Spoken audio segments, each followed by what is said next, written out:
Come on, Aaron Judge is a great name for a wrestler. If Aaron Judge, like, if something happens to him in baseball, 6'7", 270, go to fucking WWE. You think he's got the charisma for it, though? No, but give him a mouthpiece. I mean, I want to see Luke Voigt in WWE. Like, he's got the total Luke package. Voigt. All right, Before you go, this is a good topic. What baseball players would have made good wrestlers? Obviously, Luke Voigt's got it, and that's a pretty cool name too. Luke Babe Ruth would have made a good wrestler.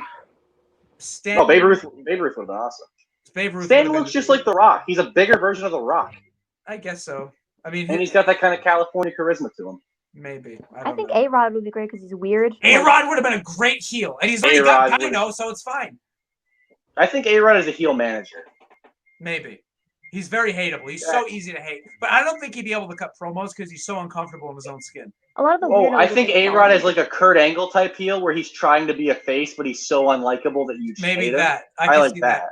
Like, I love this guy as a player, but do you know who I think would be a wrestler, like a work rate guy who I just can't? I'd hate. Didi Gregorius. I could see him as a work rate guy. He's having 20-minute classics every week. Yeah. And he's got the perfect annoying name, Didi Gregorius. I think a lot of people say, yeah. What do you think? A lot of the weirdos of baseball would make good wrestlers because wrestlers are weird. Fucking Zach Greinke. Zach Greinke is like a Bray Wyatt type heel. Yeah, I can see that. Zach Greinke's killed somebody. But he's definitely killed before. He's got that lifeless stare. Ooh, Max Scherzer maybe because he's got the eyes going on. Scherzer's a fucking lunatic. He got Scherzer with right. He'd do very well. Scherzer is like a Dean Ambrose type. Scherzer would be fucking reckless. I think so. I think Juan Soto, Manny Machado. Manny Machado is a definite heel. Oh, I despise him. You know what? Vogelbach. Put him in like a fucking. He's just kind of doing the Voight thing though. Who from the past? Doing the Voight thing. Someone from the past. Obviously the Babe. You already brought that up. Roger Maris. Everyone says Mark McGwire just because he's big. Yeah, him and Canseco. Those are the obvious ones. Roger Maris had the fucking body for it. He just had no personality. Yeah, Mickey Mantle. Mickey Mantle is a top face. Make the M&M boys a tag team and then have him be the Michaels and Maris be the Jannetty.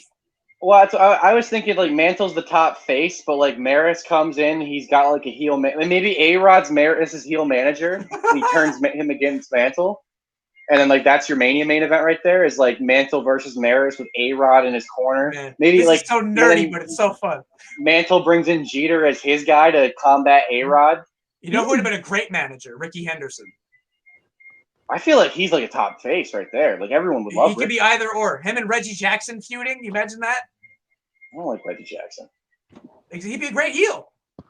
Yeah, but like I think that Reggie Jackson's kind of overrated as a player too. You know what? He's overrated as a Yankee for sure. Right, yeah, if he has 2 homers in that game instead of 3, he's not as beloved. I always say that. What are you saying, Trappy? Do you think that Jeter would have made a good wrestler? No, he's way too boring as a person. True. He doesn't do anything. I don't know. Like, I was gonna ask you, is Jeter a face or a heel? Because I almost think he's a heel. Face. No, maybe heel. No, he's pure, wholesome, fucking Kerry Von Erich babyface. All the weird people from baseball would make great wrestlers. Yeah, I agree. Three Fingers Brown. Oh yes. Ooh, that's just the Mandible Claw just finish. Mm-hmm. And we've already had a Mordecai. So. Yeah, I think he had. I always think he had potential too. I don't know why. I like the idea of Mordecai. Anti-Undertaker. But kind of sucked. You think Cousin Manny would be a good wrestler? Manny Ramirez? Yes. He would have been like, you know, he would have been like a comedy gimmick, but he wins all of his matches. Like. Yeah, I see that. Like, but I think he could also be a hell of a heel manager. Like, remember Armando Estrada back in the day? Yeah, he could have been like that off. You know, if you give me Umaga as Manny with Manny Ramirez as manager, like then he would have beat Cena for the world title. Who else would have been good? I'm trying to think of more crazy people. Lenny Dykstra back in the day would have been good. Lenny Dykstra would fit right in. Darryl Strawberry. He would have been a good redemption storyline because I mean he basically had that with the Yankees. Exactly, but the thing about him though, he I don't know how the fuck he hit. He just had good swing mechanics because he's a skinny guy. You got a lot of. I mean, he was coked out all the time too. That probably helped him. But Jose Vizcaíno, that's a good one. Be a wrestler, Brady Williams. Who? Bernie Williams? No, I don't Bernie see it. Williams is way too low energy, and he doesn't take care of himself. He's a little fat nowadays. He likes sandwiches. He really likes sandwiches. Like Yeah, if he's Bernie- I'll give you gimmick. that. You know what, Trappy, you'll get a kick out of this, considering you called me earlier and it happened to me. Bernie Williams, they didn't know where he was before games. They'd find him somewhere asleep before games. Yeah, he would sleep during games too. If he was the DH, he would like go into the clubhouse. He's and just take a such nap like between innings. low energy, just like, oh, I gotta go hit. No, okay. And he hits a fucking bomb and leaves. Bernie I mean, Williams is better than Aaron Judge. No, he's fucking not. I just thought of a Dennis Eckersley as just like a crazy come in and like Put him shit and up Raleigh Fingers in Raleigh Fingers and Goose Gossage in a fucking stable. There's guys with goofy mustaches. Do you like Goose Williams is Gossage? perfect in that too. Oh, I'm a big fan of the Goose. I was gonna say you guys are the I know he same shits fucking talk person. everybody and everything, but that's You're why I both love him. 70-year-old men that hate everything. So Yes, but he's actually 70. Can you imagine having to deal with righty on a daily basis? I'm so sorry, Jacqueline. This is once you get trained, we're gonna go out on the indie scene. We're gonna win a bunch of tag titles, and then you'll Exactly. Get me away from this guy.